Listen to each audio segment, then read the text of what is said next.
All right, now we're joined by Michael Brandy. He's the executive director of the State Elections Enforcement Commission, here to talk to us about election security. Thank you for joining us, Michael. Thank you for having me. Okay, so let's begin.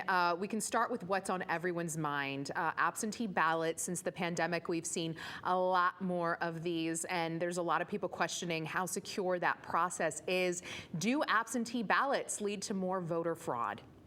No, they don't. The number of cases of actual voter fraud that we see in the state of Connecticut are relatively minuscule, and nothing that would affect the actual races in general.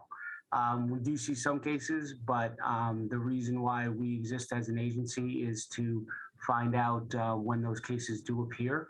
We prosecute them, and we are on top of any instances of voter fraud.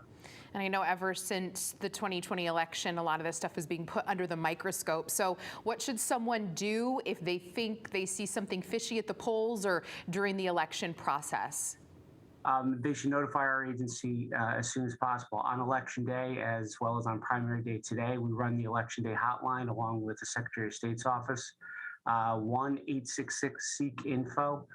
Any irregularities at the polls should be reported to our office immediately, and our staff will walk individuals through the complaint process.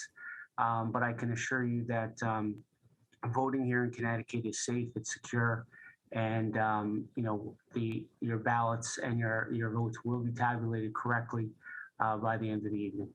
And more importantly, too, there's so much misinformation, disinformation that's spreading around on social media. What do you wish people understood about the election security and your job in particular, how hard your office works? Sure. We operate every day very hard to make sure that we're assuring the public of the integrity of our elections. We have a staff here of attorneys and investigators that we take our job very seriously, and we make sure that every instance of alleged voter fraud is investigated and prosecuted. So I want the public to be assured that we are doing our job, and our commission takes a very active role, along with all elections officials at the Secretary of State's office and all of your local elections officials, to make sure that their elections are run smoothly and that they're safe. All right. Thank you for joining us, and thank you for all your hard work on a night like tonight. Michael Brandy.